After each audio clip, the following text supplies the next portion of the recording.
Voilà.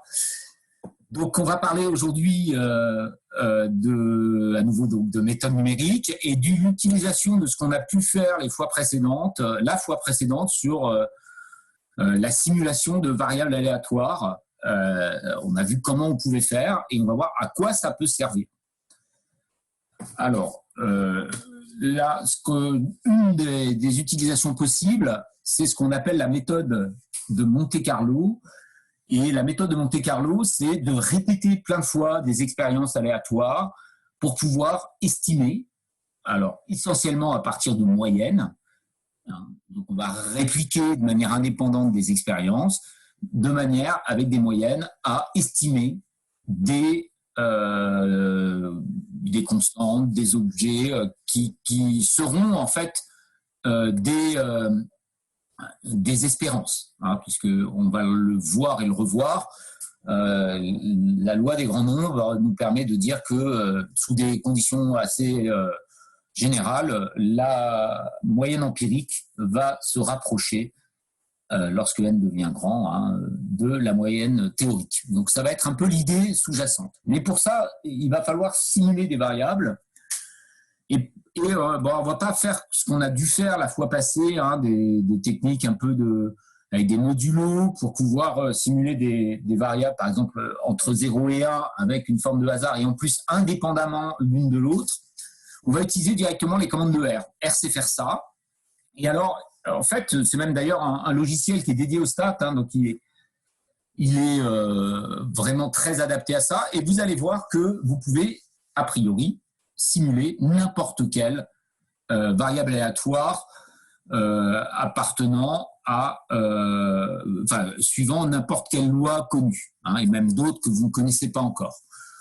Donc, en particulier, si vous voulez simuler une loi binomiale, vous tapez R binôme, une loi normale c'est R norme, une loi exponentielle R exp, une loi de Poisson R poisse, etc.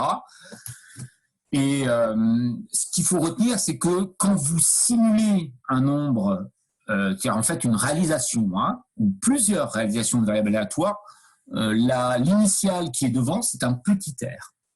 Et nous verrons juste après que si on veut, par exemple, calculer la fonction de répartition pour ces différentes lois, c'est aussi possible, et cela se fera à partir d'un P devant. Vous mettez le P et P binôme, par exemple, ça vous permet de calculer la fonction de répartition pour une loi binomiale.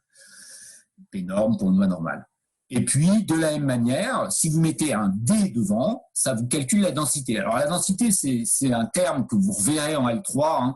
C'est une extension de la notion de densité de proba qui vous est pour l'instant réservée qu'aux variables continues, ou absolument continues par rapport à la mesure de Lebesgue. On peut l'étendre à la probabilité en un point lorsqu'on a des variables discrètes. Nous verrons par exemple des binômes, si ça sera la probabilité qu'une loi binomiale soit égale par exemple à 3 ou à moins 2 ou à ce que vous voulez.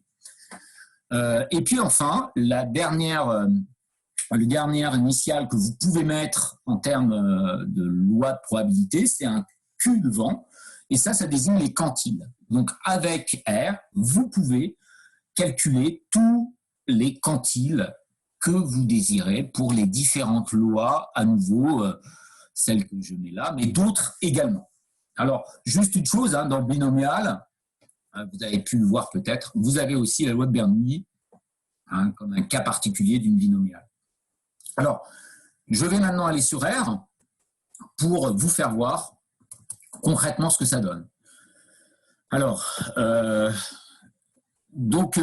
par exemple, je vais un tout petit peu agrandir ce qu'il y a là. Par exemple, si je fais R binôme 1, 8, 0, 4, le 1 va désigner le nombre de réalisations que je vais générer.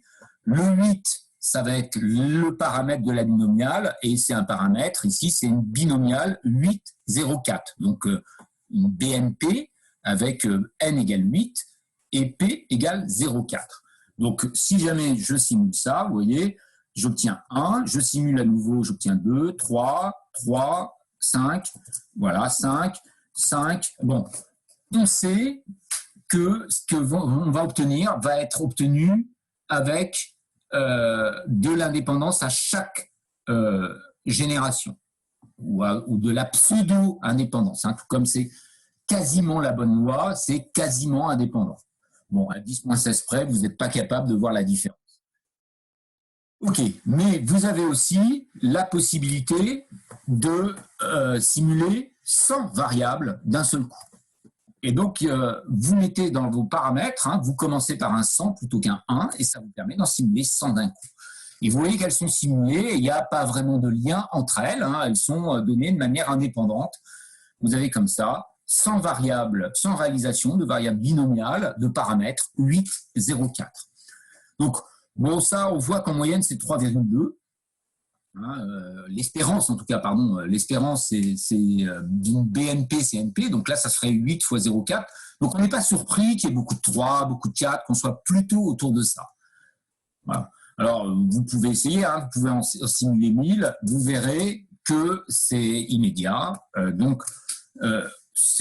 Utiliser ce genre de générateur, ça a l'intérêt de pouvoir aussi donner d'un seul coup plein de valeurs de type hasard. Par exemple, au lieu de faire des pile ou face avec une pièce, il vaut bien mieux utiliser ce type de générateur. Par exemple, là, vous voyez, si je veux lancer comme une pièce équilibrée, je vais mettre le paramètre de la binomiale, ça sera 1 et 0,5. Si votre pièce est équilibrée, je lance et je vais obtenir comme ça des 1 et des 0 de manière équilibrée.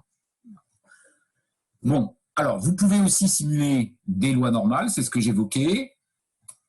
Donc, des lois normales, ici, j'ai mis des paramètres. Donc, le premier paramètre, c'est le nombre que je simule. Le deuxième, pour une loi normale, ce sera l'espérance. Donc, ici, j'ai voulu simuler une loi normale sans très réduite. Donc, c'est 0. Le deuxième paramètre, c'est la variance. Et donc, là, c'est 1. Donc, j'ai obtenu cette valeur-là, moins 0,17. Si je lance encore, vous voyez, pour l'instant, j'ai eu beaucoup de négatifs, mais j'ai des positifs. En gros, vous allez obtenir des nombres qui se répartissent. Si on faisait notamment un histogramme, ce qu'on va faire un petit peu après, on verrait que ça a une tête de courbe en cloche, l'histogramme, parce que c'est réparti suivant une loi normale. Donc là, j'ai simulé ça. Je peux en simuler 10 d'un coup, mais je change les paramètres. Une espérance de moins 2 et un écart-type de 5.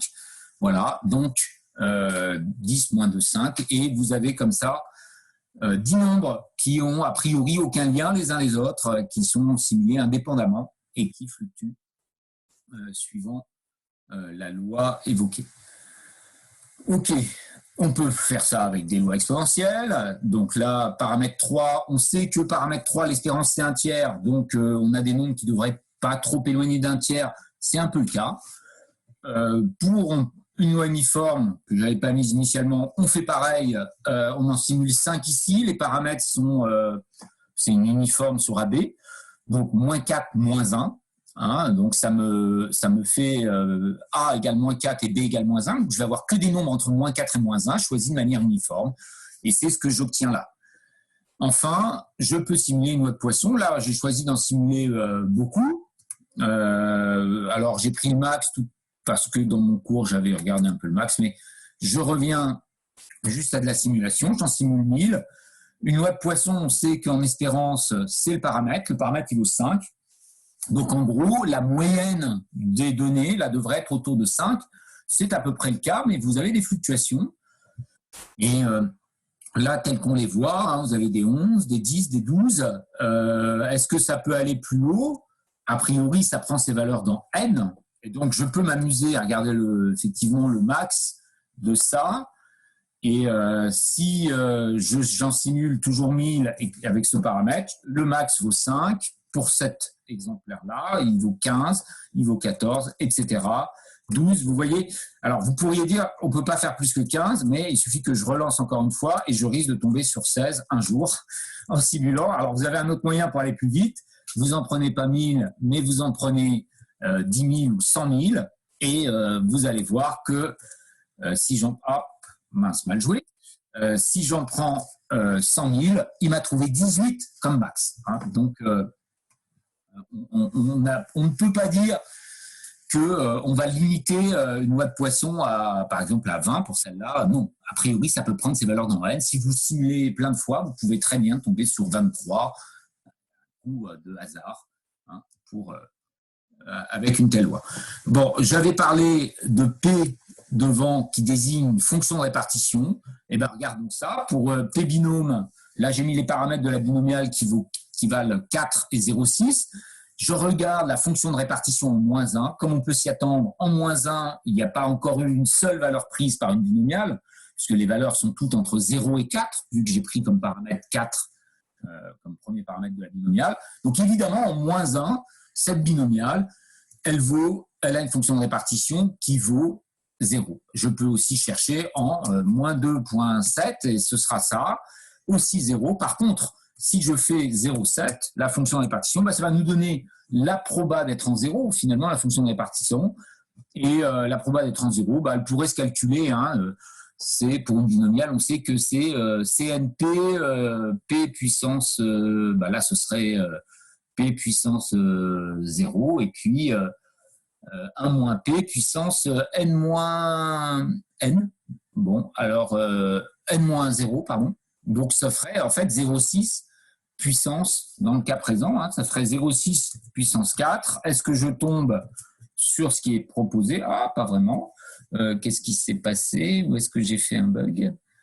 C'est plutôt 0,4, oui, parce que le paramètre, c'est ça. Donc, c'est 1 moins P qui est à la puissance 4. Et donc, c'est bien ce qu'on devait trouver. Alors, je peux le faire en 1.2. En 1.2, il y aura la proba en 0 et la proba en 1. Et je peux le faire aussi en quelque chose. Bon, là, j'ai mis en 1, c'est pas très intéressant. Évidemment, entre 1 et 1,2, comme c'est une loi discrète, il n'y a pas de différence pour la fonction de répartition, si on est sur un palier. Mais si je le fais en 5, évidemment, j'ai dépassé toutes les valeurs, et donc, je vais trouver 1. Voilà. Je peux faire la même chose pour la loi normale, en particulier, si je la fais, la loi normale, en 1,645, qui est une des valeurs à connaître. On trouve 95%, on sait 0,95. Donc, vous avez, ce que vous voyez là, c'est que pour une loi normale 0,1, 95% des données, des valeurs, sont plus petites que 1,645. La fonction de répartition, ça vous calcule la proba d'être plus petit que 1,645. Alors, je pourrais faire la même chose avec d'autres valeurs. Par exemple, la calculer en 4, là, on peut s'attendre à ce que ce soit un nombre très proche de 1, mais pas 1, puisque pour une loi normale, c'est toujours la fonction de répartition tend vers 0 en moins l'infini, tend vers 1 en plus l'infini, mais ne vaut jamais 1 ou 0. Et en fait, vous pouvez comme ça calculer les fonctions de répartition en n'importe quel point pour n'importe quelle loi normale. Et par exemple, là j'ai pris une loi normale d'espérance moins 2 variances d'écart type 10, et je calcule sa fonction de répartition en moins 30. Vous voyez que ça donne une valeur. C'est un calcul approché par intégrale, mais il est capable de le faire. De la même manière, on peut calculer les densités. Alors pour les densités, c'est la proba. Donc je l'avais évoqué. Par exemple, pour des binômes, c'est la même binomiale de paramètres 4 et 0,6, eh bien, vous avez en 1 la densité qui est en fait la proba qu'une telle binomiale soit égale à 1. Cette proba, elle vaut 0,1536. Alors, comment la retrouver? Ce serait un C4,1. Alors ça fait 4 fois 0,6 puissance 1 fois 0,4 puissance 3. Et normalement, on tombe sur 0,1536. Voilà. Donc, on retrouve, c'est la proba. En fait, quand vous mettez un D devant, vous avez la proba. Et alors, pour une loi qui est discrète, vous pouvez toujours calculer la densité en quelque chose de non discret ou en une des valeurs non prises par la loi, mais vous allez avoir 0 parce que ça n'est pas possible. Par exemple, je pourrais aussi regarder ce qui se passe en 10. Et pour une loi binomiale, on va avoir 0, puisqu'on ne peut pas sortir de 0,4, en tout cas pour cette loi binomiale. Vous pouvez le faire aussi pour la loi normale, mais là, ça va vraiment calculer la densité de proba. On sait que pour une loi normale 0,1, c'est 1 sur racine de 2pi exponentielle de moins 1,5 de x2. Donc, si vous prenez en 0, c'est juste 1 sur racine de 2pi. On peut vérifier, parce que 1 sur racine de 2pi, vous pouvez le calculer, et vous tombez bien sur cette densité en 0. Enfin, vous pouvez déterminer n'importe quel quantile pour n'importe quelle loi. Donc, par exemple, si vous faites Q binôme 0,95, 4, 0,6, c'est 4. Alors, ça veut dire qu'il faut être en 4 pour que la fonction de répartition soit plus grande que 0,95. Si vous êtes en 3, eh bien, alors vous pourrez regarder, vous pourrez remonter et faire ce que vaut la fonction de répartition en 3 pour les mêmes paramètres. Eh bien, si vous la regardez en 3, vous obtenez 0,87. Donc, vous n'avez pas encore obtenu 0,95, alors que, évidemment, si vous êtes en 4, on peut s'y attendre. Ce qu'on va obtenir, c'est 1. Voilà, donc vous avez comme ça n'importe quel quantile. Vous avez des déciles, des quartiles et le plus célèbre de tous les quantiles, notamment la médiane. Donc ça, c'est le quantile calculé à 50% ou à 0,5. Et pour cette binomiale choisie, c'est 2. Alors, ça veut dire que quand la fonction de répartition en 2, elle est plus grande ou égale à 0,5, alors qu'en 1, elle était plus petite. Alors là aussi, on peut le vérifier. Si vous calculez P binôme en 2, eh bien, vous allez obtenir une valeur un petit peu plus grande que 0,5, alors que si vous étiez en 1, on l'avait déjà calculé tout à l'heure, vous aviez 0,17. Donc, c'est bien ça, la médiane pour cette binomiale, c'est 2. Alors, c'est intéressant pour le binomial, mais c'est plus encore habituel pour les lois normales. C'est quelque chose que vous regardez souvent, notamment pour les intervalles de confiance. Et si vous le faites pour une loi normale centrée réduite, par exemple, on retrouve que la médiane pour cette loi, eh bien, la médiane, c'est 0. On retrouve, par exemple, que le quantile à 97,5, eh bien, c'est pratiquement à 96. Que le quantile à 95%, eh bien, c'est 1,645. Et en fait, vous étiez habitué à utiliser une table avec tous les quantiles, mais que pour la loi normale 0,1. En fait, cette table est totalement inutile quand vous avez R, parce qu'il peut vous calculer les quantiles, les probas, on l'a vu, tout ce que vous voulez, pour n'importe quelle loi normale. Il sait faire ça automatiquement. Donc, par exemple, si vous voulez un quantile quelconque, par exemple le quantile à 70%, pour une loi normale de paramètres moins 2 et de variance d'écart type 4, eh bien, vous tapez ceci et ça va vous le calculer sans avoir du tout besoin de revenir à une loi normale centrée réduite comme on vous a appris à le faire. Voilà. Donc, intérêt un peu de ces simulateurs. Juste une petite chose, tout à l'heure, j'ai évoqué histogramme. Si jamais, par exemple, ici, je simule, donc j'ai pris n égale 400, je vais simuler 400 lois normales de paramètre 3 d'espérance O3 et l'écart type O5. Si je regarde l'histogramme, le voilà, et bien cet histogramme, il a bien cette courbe en cloche évoquée. Vous avez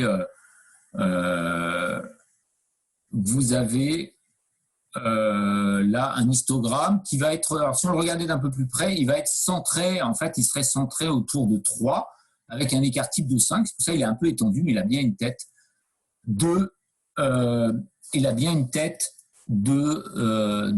courbe en cloche. Alors, je vois deux questions. Pourriez-vous réexpliquer à quoi correspond chaque résultat pour la binomiale? Donc, je le redis, quand vous mettez un R devant, ça simule une valeur ou 1000 valeurs, suivant. Alors là, c'est juste, j'avais pris une binomiale particulière. Quand vous mettez un P devant, c'est la fonction de répartition. Donc ça, c'est la fonction de répartition de la binomiale de paramètres 4,06 prise en 1. Donc la fonction de répartition en 1. Vous vous souvenez que la fonction de répartition, c'est la probabilité que la variable soit plus petite ou égale à petit x. Donc ici à 1. Donc voilà ce que ça donne. En fait, concrètement, pour une loi discrète, c'est la proba de valoir 0 plus la proba de valoir 1. Et si je mettais 1,7, par exemple, eh bien, ce serait la même chose, parce que entre 1 et 2, rien ne se passe, c'est une loi discrète, donc la fonction de répartition est la même, et vous tombez sur la même chose. Ensuite, je reprends pour la binomiale, toujours la densité, ce qui est appelé densité, c'est le calcul de la proba. Donc, par exemple, là, ça vous calcule la proba qu'une binomiale vale 1, une binomiale de paramètres 4 et 0,6. Si je le fais en 3, ça vous calcule la proba que cette binomiale vale 3. Voilà. Enfin, la dernière chose, c'est le quantile. Et donc, le quantile, vous pensez tout de suite à quantile, vous pensez à médiane. Médiane, vous savez que ça veut dire quel est le nombre à partir duquel il y a 50% plus petit, 50% plus grand. Alors, dans la définition plus stricte, ça veut dire au moins 50% plus petit. On va le définir comme ça. Au moins 50% plus petit. Eh bien, par exemple, pour cette binomiale 4, 0,6, la médiane, c'est 2. Pourquoi ? Quand on regardait la fonction de répartition, j'avais fait les calculs tout à l'heure, pour la fonction de répartition, en 2, ça valait 0,52, donc vous êtes juste un petit peu plus que 0,5. Et donc, en 1, c'était 0,17. Donc, ça ne peut pas être en 1, la médiane, c'est forcément en 2. Alors, c'est un peu problématique pour des lois discrètes, parce que vous savez que vous ne tombez jamais juste sur la bonne valeur 0,5. Vous avez toujours quelque chose un peu plus petit, un peu plus grand, mais vous définirez de manière théorique la médiane en étant, il faut que ce soit plus grand, c'est disons la plus petite valeur telle que la proba, que la fonction de répartition soit plus petite que cette valeur est plus grande ou égale à 0,5. Voilà, donc je viens de répéter ça. Que désigne la première variable ? Alors, il y a d'autres questions. Que désigne la première variable des commandes commençant par D ? La première variable, c'est toujours c'est le petit x. Donc, vous calculez la densité en petit x, c'est un fx. Et voilà. Et quand vous le faites pour une variable discrète, c'est la proba que votre variable discrète soit égale à petit x. Autre question de Florence, est-ce que vous pouvez expliquer la différence entre P-norme et D-norme ? P-norme, c'est la fonction de répartition, et D-norme, c'est la densité ou la proba. Donc, c'est pas pareil. Fonction de répartition, c'est la fonction à valeur réelle, telle que c'est la probabilité que grand X soit plus petit ou égal à petit x. Alors que la densité, c'est la valeur de la densité de proba en x ou la probabilité que grand X soit égal à petit x, pas plus petit ou égal. Donc, c'est pas la même chose. OK. Est-ce que c'est bon pour tous ? Ouais, ça a l'air. Alors, je poursuis et je reviens sur les slides, sur les diapos, pardon, on va faire français. Et je vais faire quelques petits rappels de choses que vous avez déjà vues, alors soit en première année, soit cette année en probastat. Alors la première chose, c'est quelque chose de bien connu, c'est qu'est-ce que c'est que des variables indépendantes identiquement distribuées. C'est quelque chose qui va être souvent utilisé, en particulier en stats. Alors, on va considérer une suite de variables aléatoires qui sont définies sur le même espace de proba. On va dire qu'elles sont une suite de variables aléatoires indépendantes et identiquement distribuées, ce qui se notifie souvent par VAIID. Je pense que c'est un acronyme que vous avez souvent vu. Alors, ça veut dire que les XI sont toutes indépendantes et qu'elles ont toutes même loi. Identiquement distribuées, c'est ça. Elles ont la même loi. Donc, par exemple, elles ont la même loi que X1 ou la même loi que X7, que X12, enfin, toutes celles que vous voulez, mais elles ont toutes même loi. Ensuite, deux définitions de convergence, parce qu'on va s'en servir un peu. On a dit, on voudrait utiliser des méthodes pour approcher, donc on a envie d'approcher. Et approcher en termes de statistiques, ça s'appelle estimer. Alors, on va considérer maintenant une suite de variables, pas forcément ID, donc c'est une suite de variables définies toujours sur le même espace de probabilité. Et on va dire que cette suite converge en probabilité vers une variable aléatoire grand Y, ce qui est noté xn tend en proba vers grand Y, lorsque pour tout epsilon strictement positif, la proba que la distance en fait entre xn et y, donc la distance classique, c'est-à-dire xn moins y en valeur absolue, soit plus grande ou égale à epsilon, ça veut dire que vous êtes distant de plus d'epsilon, et bien cette distance, cette proba, elle tend vers 0. Donc ça veut dire qu'il y a de moins en moins de chances que xn soit distante de grand Y, d'une distance plus grande qu'epsilon. Et ça doit être vrai pour n'importe quel epsilon strictement positif. Alors notez bien, vous devez prendre dans cette définition un epsilon strictement positif. Parce que si vous preniez epsilon égale 0, évidemment, le fait d'écrire que la distance entre xn et y est plus grande ou égale à 0, ben ça ne peut pas tendre vers 0. Ça vaut toujours 1. Hein, donc, ça serait vraiment une impossibilité. Hein. Voilà. Donc, ici, très important de mettre un plus grand strict. En revanche, ici, vous pouvez mettre un plus grand ou égal ou un plus grand. C'est pas très grave, mais bon, plus grand ou égal, c'est un petit peu plus fort. Donc, on va plutôt préférer ça. Donc, ça, c'est la définition de la convergence en proba. Alors, un exemple. Imaginez une suite de variables aléatoires qui suivent des lois de Bernoulli, mais pas n'importe lesquelles. On va supposer que le paramètre, il vaut, petit p, hein, d'une loi Bernoulli, il vaut 1 sur n.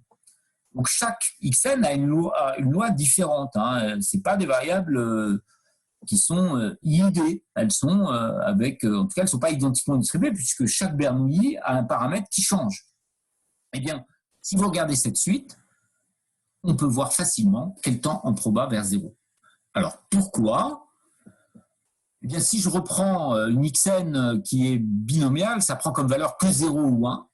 Donc, si je regarde, en fait, je veux montrer que xn tend vers 0, donc je regarde la distance de xn à 0. Bon, bah, ça revient à faire la valeur absolue de xn. Hein. Et si la probabilité que xn soit plus grand qu'epsilon pour n'importe quel epsilon, alors on va prendre epsilon par exemple plus petit que 1, hein, parce que sinon ça n'a pas beaucoup de sens, ça vaut toujours 0, mais prenons epsilon entre 0 et 1, mais strictement plus grand que 0, bah, qu'est-ce que ça veut dire que xn en valeur absolue est plus grand ou égal à epsilon? Bah, ça veut dire que xn vaut 1. Il n'y a qu'une seule possibilité, puisque c'est une variable discrète.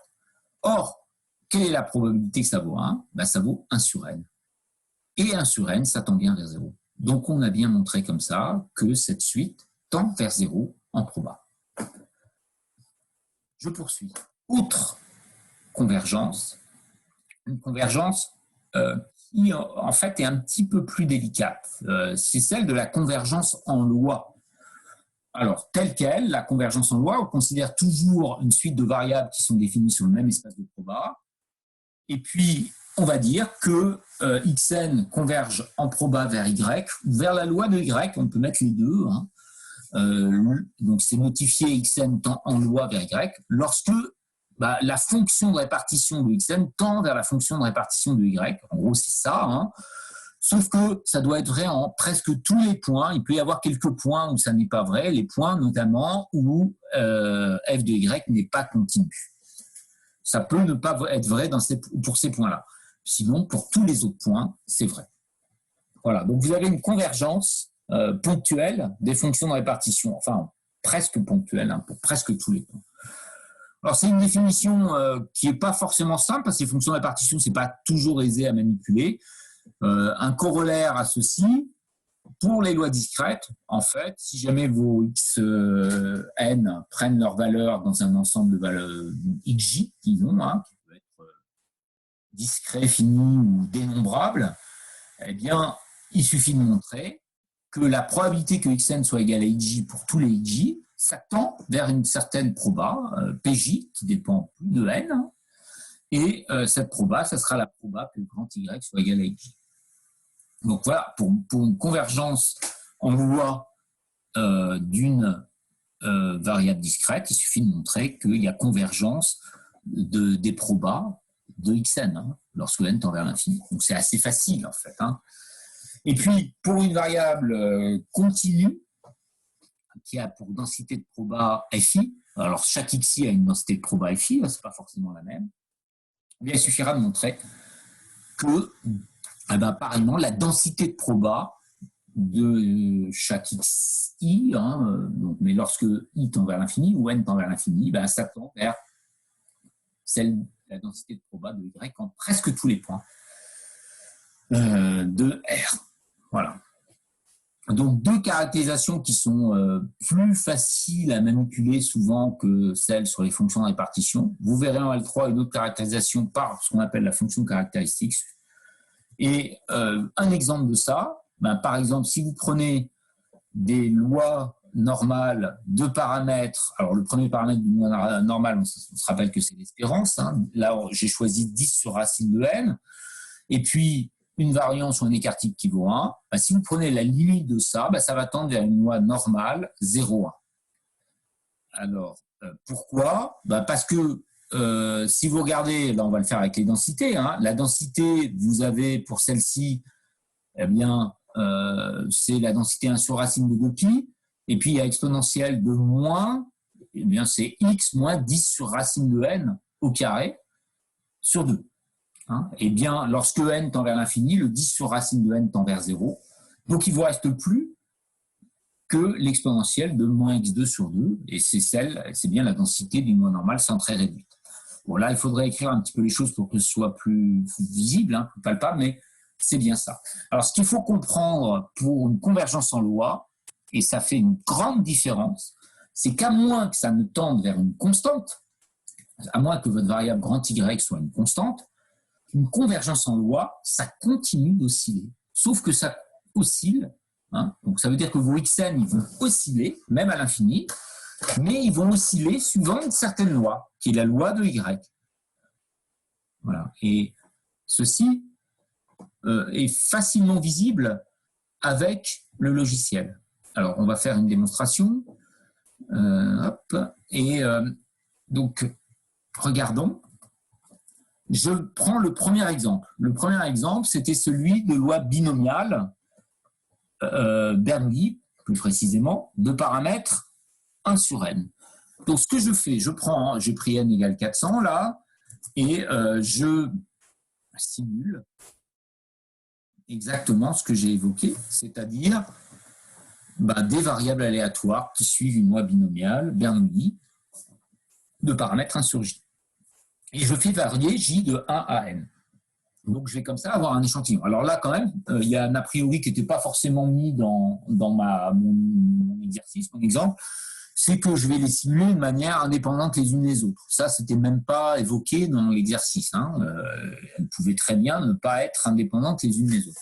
Bon, mais là, faisons-le ainsi. Et qu'est-ce qu'on voit? Eh bien, on voit que vous voyez, les différentes valeurs prises par le grand X, eh bien, de temps en temps, il y a un 1 au début, mais après, il n'y en a plus du tout. Alors, ça, c'est aussi un coup du sort. Vous pourriez très bien en avoir un petit peu plus. Là, vous en avez plus, mais on voit que petit à petit, de moins en moins, il y en a. Plus n est grand, moins il y en a. Pourquoi? Parce que la probabilité de valoir 1, elle tend vers 0. Donc, vous voyez, je simule plein de fois. Eh bien, il n'y a pratiquement plus de valeurs pour laquelle, par exemple, pour 300, c'est pratiquement pas arrivé. Alors, je pourrais m'amuser à prendre un n plus grand, parce que là, finalement, les calculs sont assez rapides. Si je prends n égale 10 000, vous allez voir que, s'il est bien gentil, c'est ce qu'il a fait, il y avait encore une fois, vers 2000, où il a réussi à valoir 1, mais sinon, là, il y en a eu plusieurs fois. Mais on voit que, en gros, la proba de valoir 1, elle est de plus en plus petite et c'est de plus en plus sûr que ça vale 0. Ça, c'était pour la convergence en proba. Nous verrons d'autres manières de l'illustrer juste après pour cette convergence en proba. Maintenant, la convergence en loi, je reprends le même exercice, je prends n égale 200 et j'ai pris mes lois normales de paramètres 10 sur racine de n, donc là c'est 10 sur racine de j. Et si je regarde le tracé, qu'est-ce que j'obtiens? J'obtiens ceci. C'est-à-dire que ce sont des variables, elles ne vont pas se rapprocher de quelque chose. En fait, elles vont osciller. Mais ici, j'ai au début, on pouvait s'en douter. Au début, c'était assez fort comme valeur. Pourquoi? Parce que l'espérance vaut 10 sur racine de j. Donc pour j égale 1, l'espérance, elle vaut 10. Pour j égale 4, l'espérance, elle vaut 5. Donc, on a des valeurs qui sont quand même plutôt grandes, alors que la variance reste à 1. Mais après, petit à petit, l'espérance se rapproche de plus en plus de zéro et vous voyez que les valeurs sont de plus en plus autour de zéro. Mais elles continuent d'osciller et elles continuent d'osciller suivant une loi normale. Donc, si je regarde par exemple l'histogramme pour les petites valeurs, pour les petites valeurs, j'ai une courbe qui n'a pas vraiment une tête, de courbe en cloche. Hein. Mais si, et d'ailleurs, si je calculais la moyenne empirique sur ces premières valeurs, j'obtiens 2,5. Donc,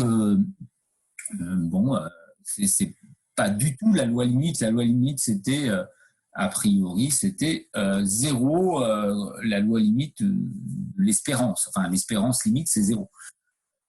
Maintenant, si je regarde les valeurs d'après, donc par exemple entre n sur 2 et n, c'est-à-dire entre 100 et 200, eh bien là, j'ai une courbe qui est beaucoup plus proche d'une courbe en cloche parce que la moyenne se rapproche de plus en plus de 0. Et si je me rapproche encore plus et que je calcule par exemple la moyenne, eh bien la moyenne vaut 0,5. On s'est de plus en plus rapproché de 0. Si je prenais que les 20 dernières valeurs, j'aurais encore quelque chose de plus proche de 0. Donc voilà pour cette notion de convergence en loi. Donc retenez bien que vous ne vous rapprochez pas de quelque chose, sauf si évidemment vous convergez en loi vers une constante, là vous vous rapprochez, mais en général, quand vous convergez vers une variable qui suit une certaine loi, ça veut dire qu'à la limite, vous suivez la même loi que Y. Et on va voir pourquoi c'est intéressant de parler de convergence en loi. Alors je reviens à au diapo et on va poursuivre avec des théorèmes importants qui sont les théorèmes unites. Le premier théorème, qui est le plus ancien, qui s'appelle la loi des grands nombres. Donc la loi des grands nombres, elle nous dit que si on considère une suite de variables IID, donc indépendantes et identiquement distribuées, et si on suppose en plus que l'espérance de la valeur absolue de chacune des variables, elles ont toutes la même loi, par exemple de x1 est finie, donc ça veut dire qu'on peut définir une espérance, eh bien la moyenne empirique, donc retenez bien, ça va beaucoup nous importer, la moyenne empirique, je mets une barre dessus, xn bar, c'est-à-dire 1 sur n, la somme des xi, eh bien cette moyenne empirique va tendre en proba vers une constante, et cette constante, c'est l'espérance de x1 ou de x2, de x12, c'est-à-dire la moyenne théorique. Donc retenez, loi des grands nombres, c'est la moyenne empirique qui se rapproche de la moyenne théorique. Voilà. Bon, donc ça c'est connu. Si je poursuis, je peux aller plus loin parce que je peux mesurer l'écart qu'il y a entre ma moyenne théorique et ma moyenne empirique.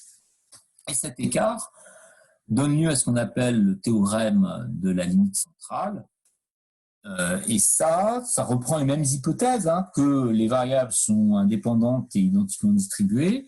Et puis, on va rajouter quand même la possibilité d'avoir une variance. Donc, par exemple, que l'espérance de x carré est finie.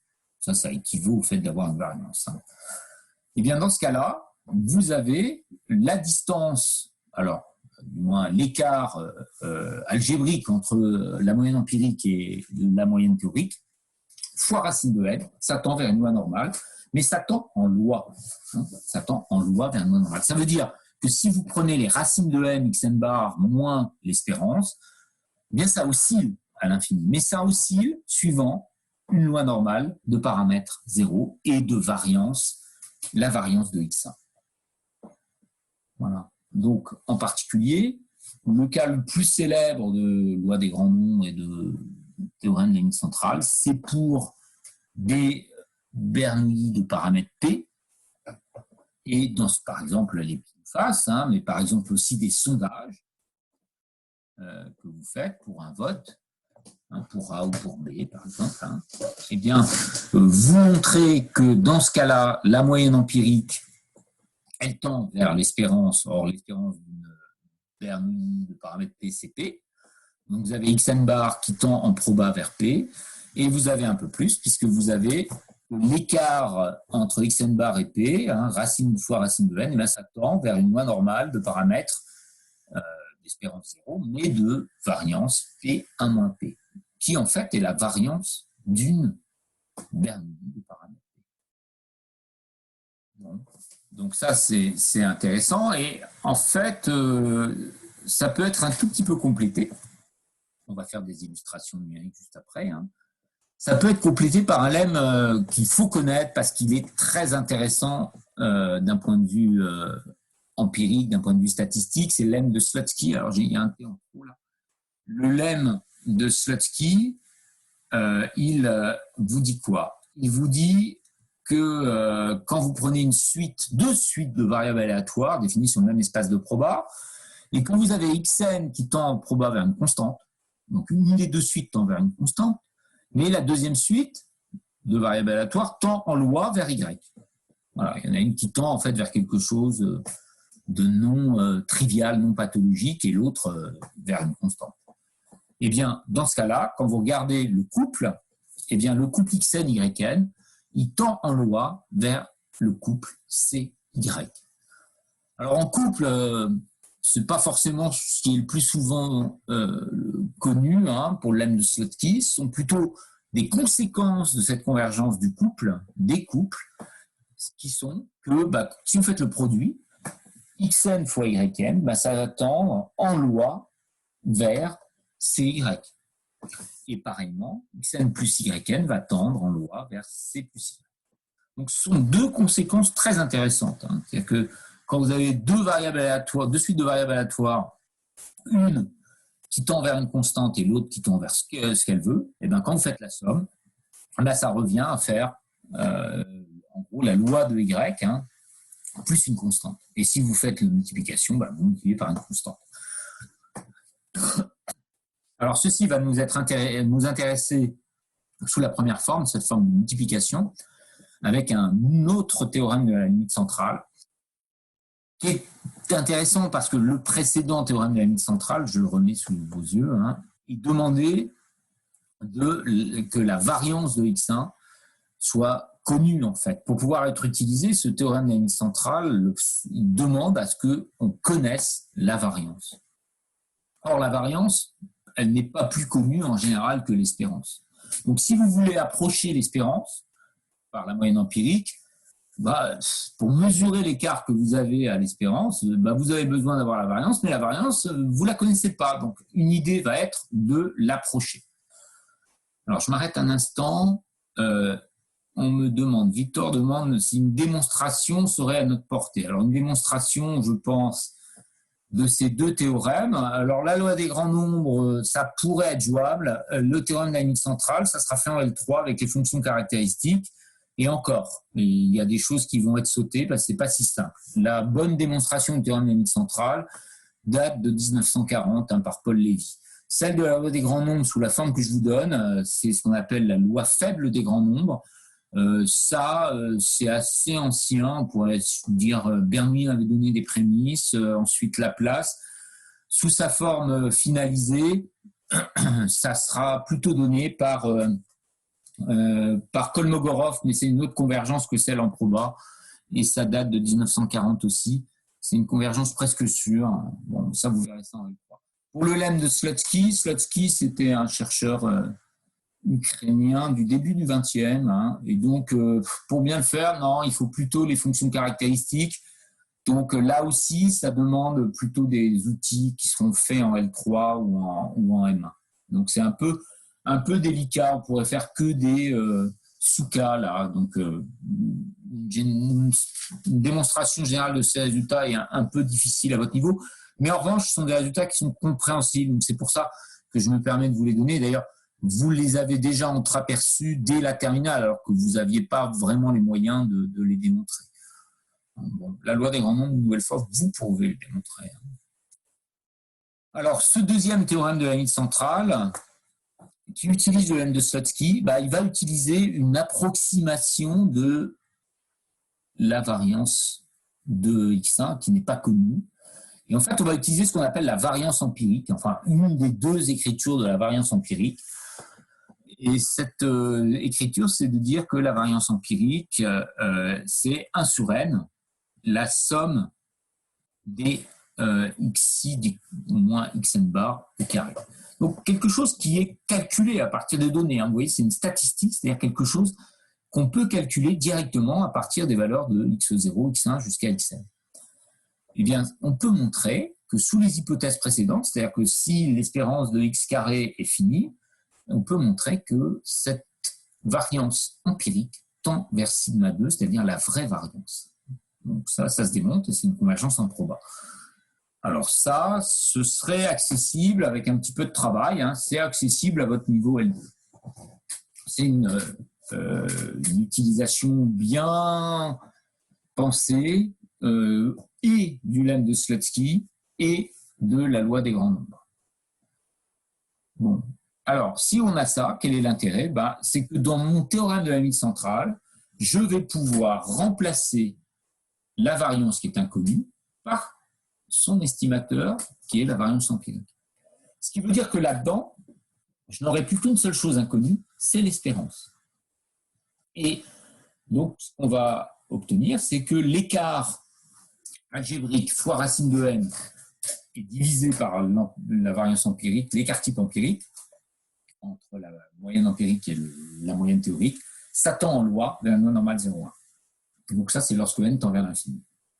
Et alors, si je l'applique au cas précédent, qui est la loi de Bernoulli, vous allez donc avoir que racine de n, xn bar moins p, c'est approché par, est divisé par l'écart type empirique, qui dans le cas présent vaut xn bar, facteur de 1 moins xn bar. Alors pourquoi? Vous voyez l'expression de la variance empirique est ici, vous pouvez la découper en 2 morceaux. Hein. C'est 1 sur n, somme des xi carré, moins xn bar au carré. Ça, c'est la décomposition que vous avez déjà faite plein de fois. Mais 1 sur n, somme des xi carré, c'est la même chose que 1 sur n, somme des xi. Pourquoi? Parce que les xi valent comme valeur que 0 ou 1. Or, xi carré, c'est égal à xi. 0 au carré, c'est 0. 1 au carré, c'est 1.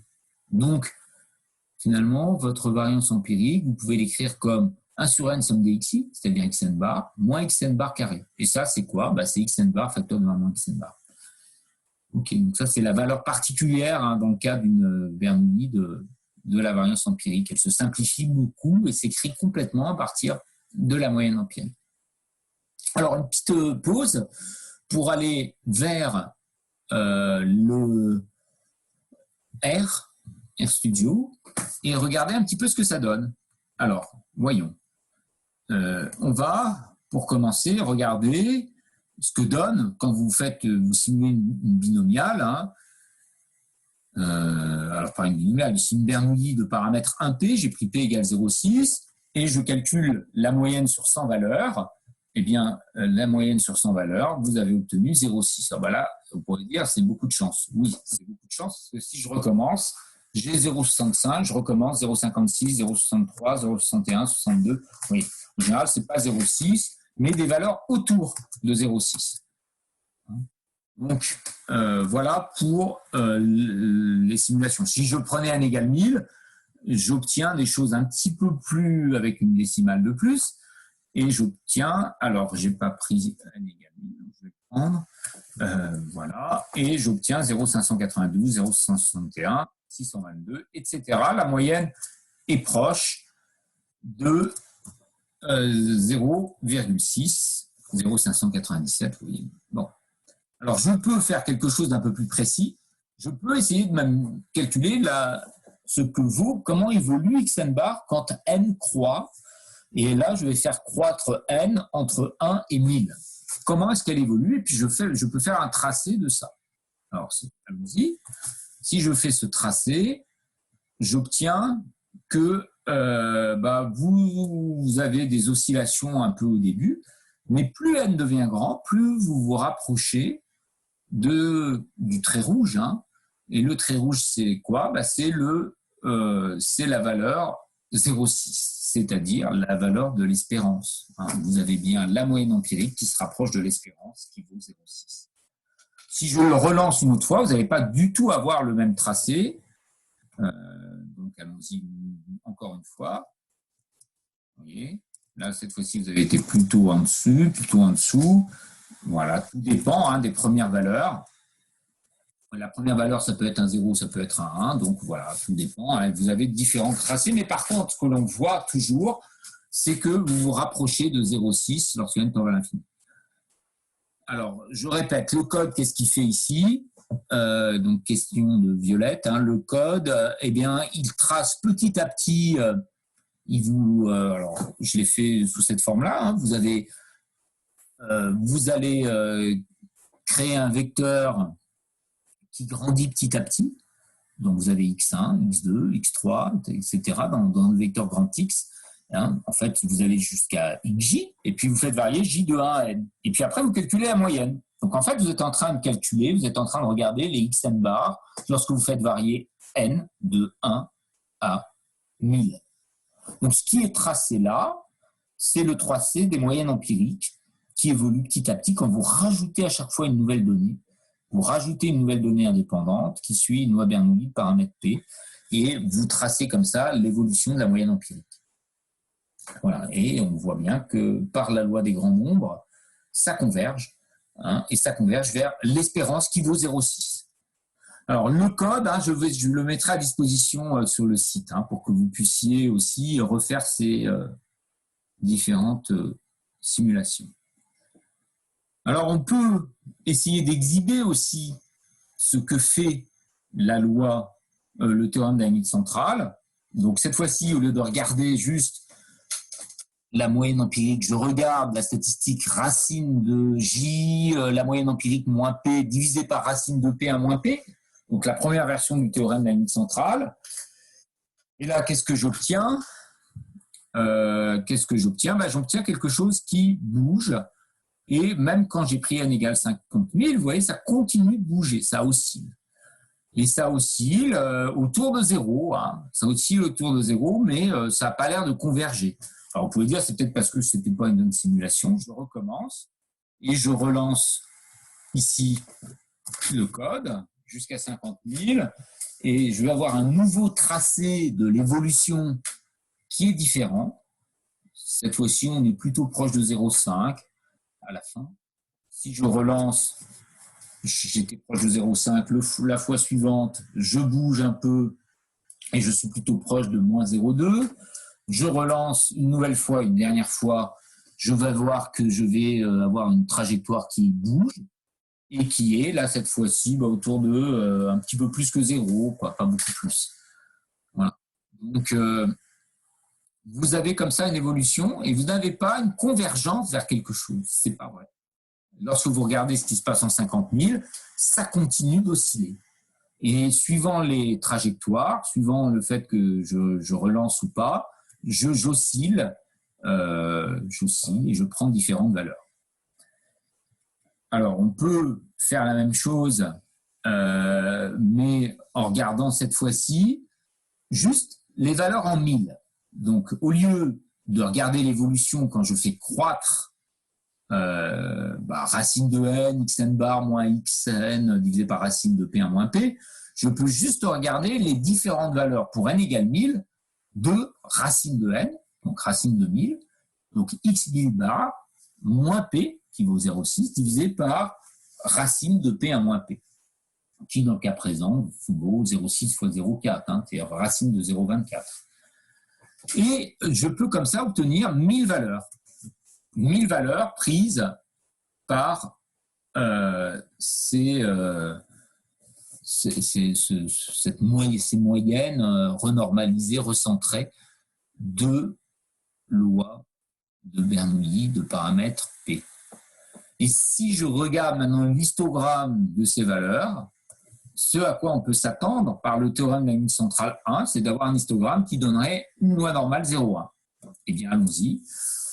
Eh bien, c'est une bonne tête. Hein. C'est une tête de loi normale 0,1. Pourquoi ? Parce que vous voyez qu'en gros, 95% des données sont entre moins 2 et 2. En fait, c'est moins 96 et 1,96 normalement.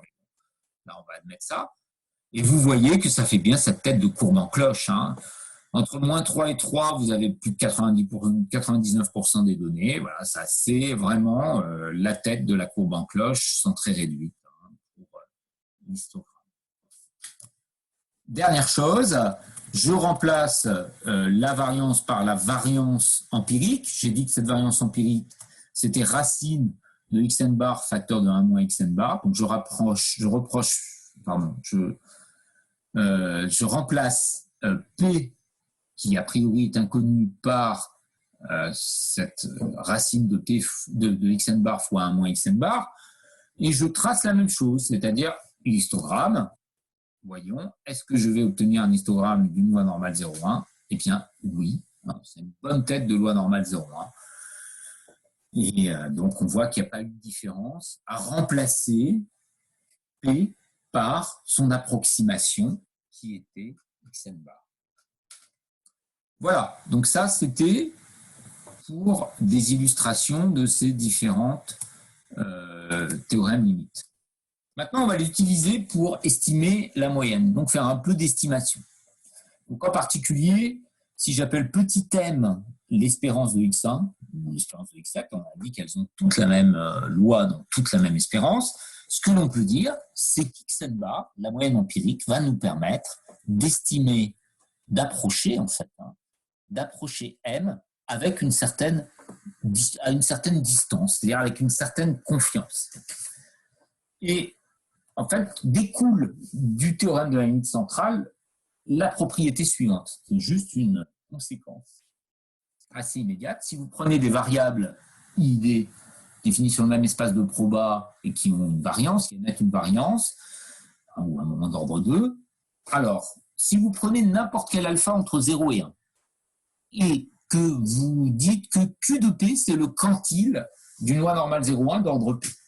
Donc, par exemple, Q de 0,95, c'est le quantile d'ordre 0,95 ou à 95% de la loi normale 0,1. Et ça, on sait que c'est 1,645. Eh bien, si vous regardez ça, pour n grand, ce qu'on peut dire à partir du théorème de la limite centrale 2, c'est que petit m, qui est l'espérance, eh bien, c'est compris entre xn bar moins quelque chose et xn bar plus quelque chose, et ces quelque chose sont donnés par les quantiles, par l'écart type empirique et par racine de n. Alors d'où ça vient? Si je regarde le théorème de la limite centrale 2, qui est ici, il est là, ici, ben vous voyez, on va supposer que c'est à peu près une loi normale 0,1, parce qu'on a pris n grand. Donc, en particulier, comme c'est à peu près une loi normale 0,1, ben on sait que la proba que racine de n fois ça, puisque ça suit une normale 0,1, en valeur absolue, ce soit plus petit ou que ce soit compris entre moins le quantile à 1 moins alpha sur 2 et le quantile à 1 et le quantile à 1 moins alpha sur 2, la probabilité d'être là-dedans, c'est 1 moins alpha. Parce que c'est une courbe symétrique et que vous avez la même chose à gauche et à droite en termes de quantile, mais à l'opposé. C'est-à-dire le quantile en 0,5, c'est moins le quantile en 0,95. Eh bien, si vous réécrivez ça, ça veut dire que l'espérance on a noté m, eh bien, elle est comprise entre xn bar et puis vous rajoutez, vous allez rajouter le quantile fois sigma n bar divisé par racine de n. Et le quantile, en fait, vous pouvez en donner une valeur concrète. Ça veut dire que vous avez un intervalle de confiance à 95% en prenant xn bar moins 1,96, donc on pourrait presque prendre 2, fois l'écart type empirique divisé par racine de n.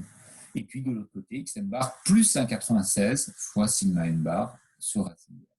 Donc ça, vous savez qu'avec 95% de certitude, eh bien, votre espérance sera comprise entre ces deux valeurs que vous pouvez calculer à partir des données, à partir des réalisations de variables aléatoires. Bon.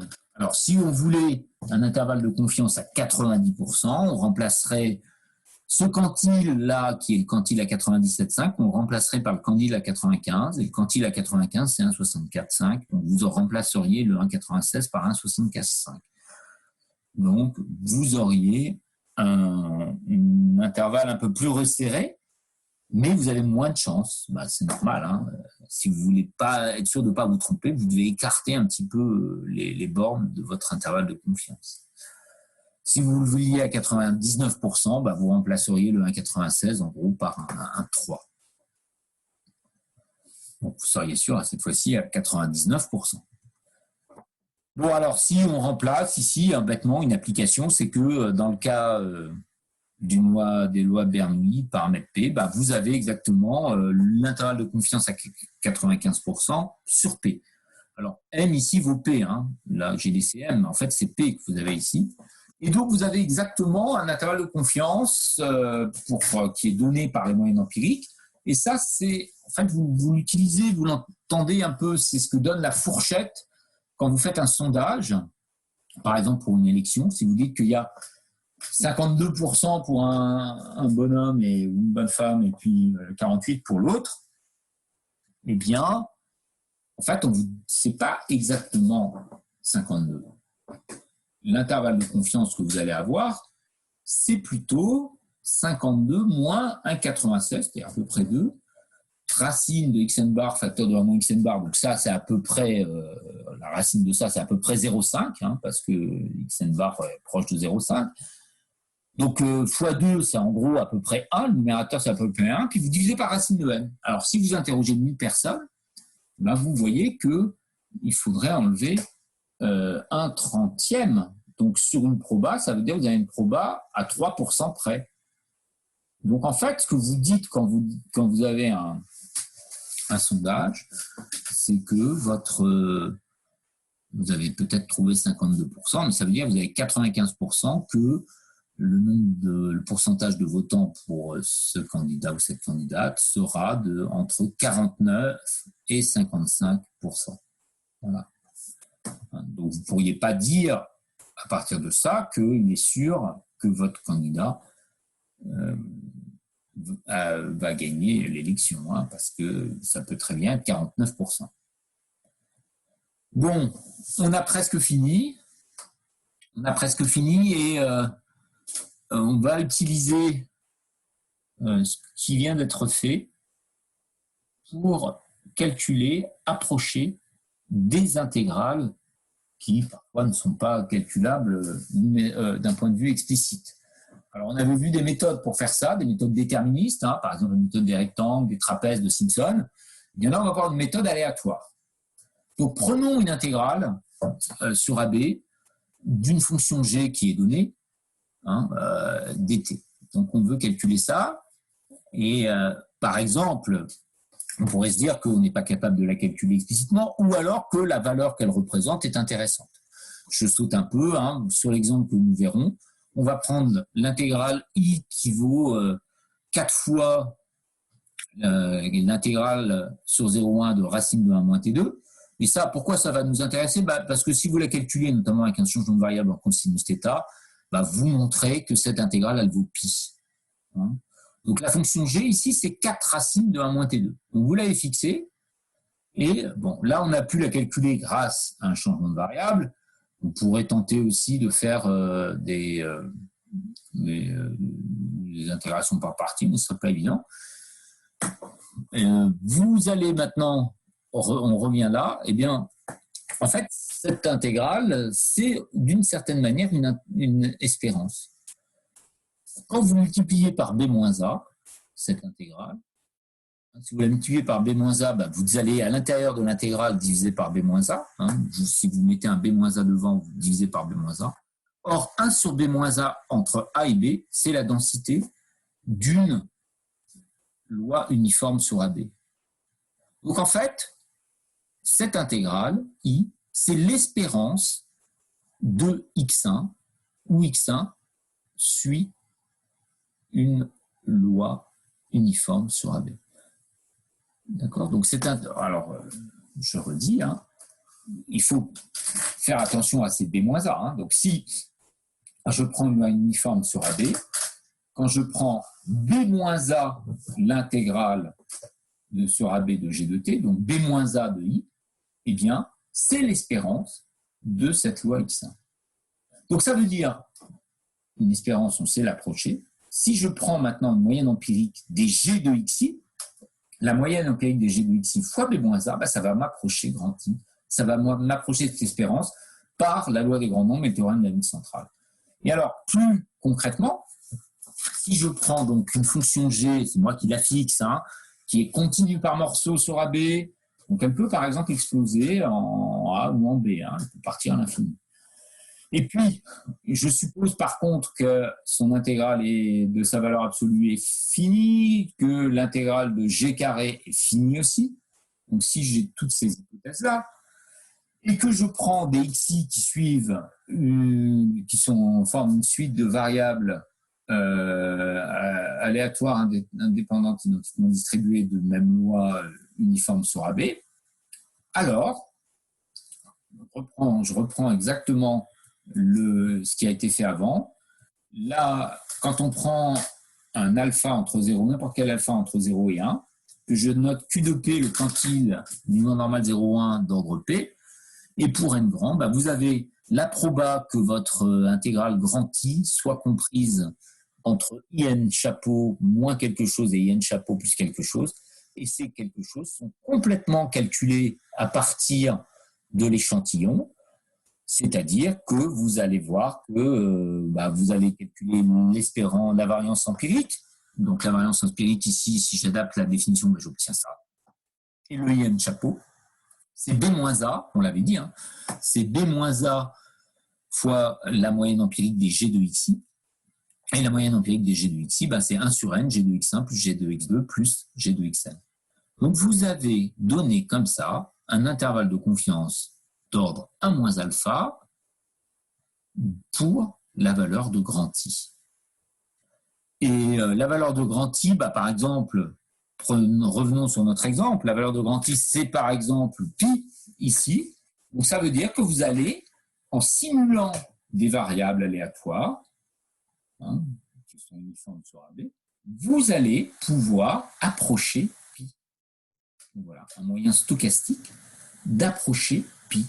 Et vous allez voir que c'est compris entre B-A. Alors B-A ici, l'intégrale, elle varie entre 0 et 1. Donc B-A, ça vaut 1. Donc finalement, c'est, dans le cas présent, c'est 4 fois IN chapeau, c'est 4 sur n, si vous voulez, la somme des racines de 1 moins xi, où les xi suivent des lois uniformes sur 0,1. Et puis, pareillement, vous pouvez calculer le sigma n chapeau. Alors, voyons numériquement ce que ça donne. Donc, je repars sur R. Et voilà. Donc, je dis que je vais calculer les i chapeaux. Les i chapeaux, on a dit que c'était quoi? On a dit que c'était des moyennes empiriques de la fonction 4 fois racine de 1 moins xi, où les xi suivent une loi uniforme sur 0,1. Et puis, je peux calculer aussi les variances empiriques. Les variances empiriques, elles sont là. C'est 16 fois, parce que c'est 4 au carré. Vous avez donc la moyenne et le carré ici de g de xi, g de xi, au carré, c'est 1 moins x carré. Donc, vous faites cette moyenne-là, et puis vous enlevez ensuite l'espérance au carré. C'est la formule de la variance habituelle. Donc, vous pouvez faire ça. Alors, ça demande un tout petit peu de temps, pas trop. Et puis, on peut tracer maintenant ce que ça donne. Et vous voyez sur ce graphe, que, alors j'ai mis en rouge les intervalles de confiance et j'ai mis en noir les valeurs de IN chapeau. Les valeurs de IN chapeau, elles fluctuent au fil du temps, mais de plus en plus, elles se rapprochent d'une valeur. Et cette valeur, on n'est pas surpris, cette valeur, c'est 3,14, c'est pi. Donc ça se rapproche de plus en plus de pi. Alors je vois une question de la part de Pauline. Excusez-moi, pouvez-vous me rappeler ce qu'est sigma n chapeau carré? Alors ça, c'est sigma n chapeau carré, ce que j'ai appelé dans R la S2, c'est la variance empirique. Et la variance empirique, je vais revenir dessus. Alors ici, concrètement, c'est la moyenne empirique des carrés moins la moyenne empirique au carré. Ça, c'est la formule un peu simplifiée. Sinon, on peut dire que c'est 1 sur n, la somme des xi moins x bar n au carré. Alors ici, vous remplacez x par g de x. Et donc, le g de x étant racine de 1 moins x2, quand vous la mettez au carré, c'est 1 moins x2, il n'y a plus de racine. Voilà. Donc, vous vous rapprochez de pi. Si je regarde concrètement les i, les valeurs de i, vous allez voir que là, c'est 3, ça fluctue encore beaucoup. Il y a 3,13, 3,14, 3,15, 3,12. Mais si je calculais, par exemple, ce que j'ai sur la fin, par exemple, entre 4000 et 5000, eh bien, j'obtiens des valeurs quand même beaucoup plus proches de 3,14, beaucoup, assez plus proches. Elles sont à 3,12, 3,13, 3,15, etc. Alors, ce qu'on va conclure en regardant un petit peu plus ce que donne cette méthode par rapport à une méthode déterministe qu'on avait pu voir comme la méthode des rectangles ou la méthode des trapèzes, etc. Bon, eh bien, vous avez un intervalle de confiance qui vous est donné ici et vous avez un racine de n. Eh bien, maintenant, regardons. Ça fait un défaut quand même. Au lieu d'avoir des erreurs déterministes, on les avait montrées, ces erreurs déterministes, par exemple dans le cadre des rectangles, la méthode des rectangles, on pouvait majorer l'erreur commise. Alors, ça dépendait de la dérivée première pour les rectangles, le sud de la dérivée première. Et bien là, au lieu d'avoir ça, on a un intervalle de confiance. Donc, on n'est pas totalement sûr. C'est un peu embêtant. Deuxième chose qu'on peut voir, deuxième défaut, on est moins précis quand on s'appuie d'une telle intégrale, parce que les autres, on avait pu voir que pour les rectangles, ça allait à une vitesse 1 sur n, pour les trapèzes en 1 sur n2, pour Simpson en 1 sur n4, donc ça allait de plus en plus vite. Et donc on pouvait approcher finalement avec Simpson assez vite n'importe quelle intégrale. Ici, quand on met 1 sur racine de n, évidemment, c'est très prohibitif, parce que si vous voulez quelque chose à 10 moins 5 près, il va vous falloir calculer en gros 10 puissance 10 termes. Donc c'est beaucoup, c'est à la limite des capacités de l'ordinateur. Donc cette méthode ne vous donne pas une valeur très très précise. Elle vous donne juste finalement une valeur dans un intervalle de confiance qui n'est pas très éloigné. Mais quand même, ça a un intérêt parce que cette méthode par Monte-Carlo, elle est valable même si la fonction n'est pas dérivable. Et même si elle n'est pas gentille du tout, c'est très irrégulière. Alors que ce n'est pas du tout le cas pour la méthode des rectangles et encore moins pour les autres, parce qu'on avait demandé pour avoir ces erreurs en 1 sur n ou 1 sur n2 que la fonction soit de classe C1 ou C2 et pour Simpson de classe C4. Là, si jamais on n'a pas de dérivation, on ne peut rien faire. On ne peut pas majorer les erreurs commises et ces méthodes-là, finalement, peuvent être pénalisées par de grosses erreurs. Alors que la méthode par Monte-Carlo se fiche de la régularité de la fonction. On veut qu'elle soit continue par morceau, mais elle peut être discontinue. On veut juste qu'en gros l'intégrale existe et que l'intégrale du carré existe, mais on n'a pas du tout d'obligation sur d'être dérivable ou plus que dérivable. Deuxième intérêt, c'est que même si vous calculez une intégrale multiple, par exemple une intégrale double, vous restez en 1 sur racine de n. Bon, alors là, je ne l'ai pas fait, mais ce serait la même idée en fait. Et puis, cela dit, vous restez en 1 sur racine de n pour l'approximation, alors qu'avec la méthode des rectangles, finalement, il vous faut calculer beaucoup plus. Ce n'est plus des rectangles, c'est des pavés. Et en fait, vous avez 2 dimensions. Donc, vous avez à prendre 2 discrétisations. Vous augmentez, vous multipliez en fait par n, au lieu d'avoir besoin de n calculs, vous en avez en gros, vous avez besoin de n carré calcul pour avoir la méthode des rectangles dans R2, en dimension 2. Donc en fait, vous allez en 1 sur racine de n en fait. Bon, il faudrait faire le détail, mais c'est un petit peu les limites en multidimensionnel de ces différentes méthodes déterministes. Alors que pour la méthode de Monte-Carlo, vous restez toujours en 1 sur racine de n. Voilà, je m'arrête là.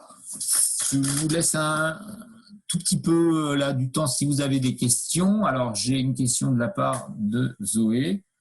Le premier défaut, oui, premier défaut, si vous vous souvenez, quand on avait les méthodes déterministes, on pouvait dire l'écart entre I et son approximation, par exemple par la méthode des rectangles, I moins IN, en valeur absolue, c'était majoré par une expression qui dépendait de M1, qui était le sup de la dérivée sur l'intégrale AB. Voilà. Et puis divisé par N, et puis un 2. Et puis un B moins A au carré. Bon, et bien là, donc quelque chose de complètement déterministe. Donc on sait exactement majorer l'erreur. On ne fera pas une erreur plus grande. Là, quand vous avez un intervalle de confiance, vous pouvez faire un intervalle à 99% si vous voulez, mais il vous reste 1% de chance que ça soit mal passé, que vous soyez tombé dans un cas où vous êtes, finalement, la valeur de I n'est pas dans l'intervalle. La valeur de I est à l'extérieur de cet intervalle. Donc, c'est 99%, ça n'arrive pas souvent, hein, mais vous n'avez pas quelque chose de sûr, comme vous l'avez dans le cadre déterministe. Donc, voilà pour ce défaut de l'intervalle de confiance par rapport à une erreur déterministe. D'autres questions? Vous pouvez peut-être aussi utiliser votre micro si c'est plus simple.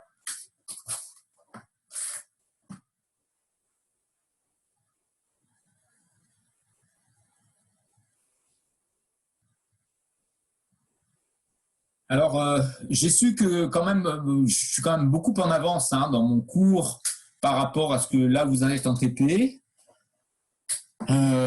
Effectivement, je vais assez vite, ils sont assez lourds, ces cours, il y a pas mal de choses dedans. Voilà, bon. Je pense qu'en faisant les TP, en fait, il faut surtout faire les TP pour comprendre ce qui est fait. Mais ça n'empêche pas il faut un peu maîtriser les maths qui sont derrière, quoi, pas les preuves, mais en gros connaître les principaux résultats. Donc oui, c'est un cours qui n'est pas évident parce que il y a des méthodes particulières, nouvelles, et puis elles sont fondées sur des résultats de maths que vous êtes censé connaître. Donc ça vous oblige à revoir plein de choses en analyse, mais maintenant on vient de le voir en stats. Et puis, on va le voir à partir de la semaine prochaine aussi en algèbre. On va faire un peu d'algèbre. Mais on a presque fini le cours quand même, là. Donc, il n'y a plus énormément de choses. Mais bon, voilà. Donc, c'est quand même un peu lourd, un peu difficile. Je ne le nie pas. Est-ce qu'il y aurait des questions encore? Oui, monsieur. Oui. J'aimerais savoir s'il est peut-être possible que vous envoyiez le diaporama avant le cours les prochaines fois, parce que par moment, quand vous avez des explications et qu'il y a un théorème en dessous, je pense que le fait de le lire avant, ça permettrait peut-être de mieux suivre vos explications.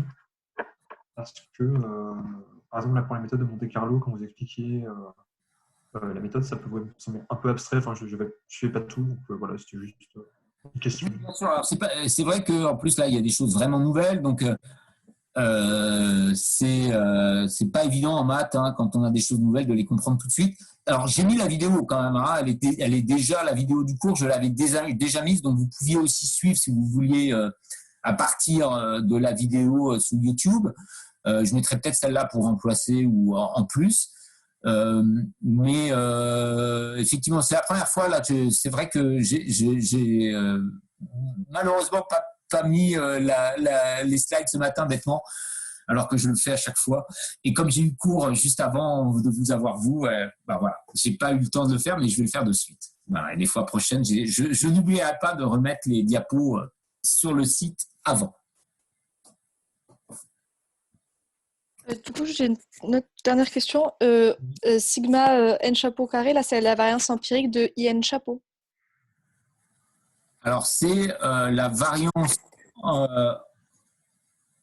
Alors, attention, IN chapeau, sa variance empirique, c'est pas exactement ça. C'est la variance empirique des G de XI. En fait, c'est des G de XI.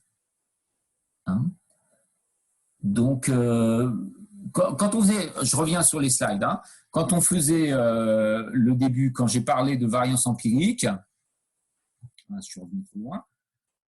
Voilà, vous aviez le théorème de la limite centrale, vous aviez une variance de xi. Eh bien, on l'a remplacé, cette variance de xi, par une variance empirique qui est xi, qui est donnée ici. Mais ce qu'on veut, c'est qu'elle converge vers la variance de xi. Donc nous, ce qu'on utilise, on utilise le même résultat. On utilise, sauf qu'on ne travaille plus sur les xi, mais sur les g de xi, en fait, les b-a g de xi. Donc en fait, la variance empirique qu'on calcule, eh bien, c'est celle des b-a g de xi. Et donc, la formule est donnée avec un b-a au carré devant. Donc ça, c'est une constante. Hein. Et puis après, bah, vous prenez la même formule que celle-là, mais vous remplacez xi par g de xi. Voilà. Alors, une question de Victor. Où trouve-t-on l'adresse de votre chaîne YouTube? Toutes les vidéos sont sur la même chaîne. Hein. Donc, j'ai déjà mis les adresses des précédentes vidéos. Alors, la seule chose, c'est que le son est pourri. Je ne sais pas pourquoi. Là, j'ai tenté de faire un nouveau réglage. C'est un peu meilleur que les fois précédentes, mais il fluctue. J'ai l'impression qu'avec Zoom, c'est beaucoup plus stable. Donc, je mettrai peut-être celle-là aussi pour éviter ces fluctuations de son. Hein.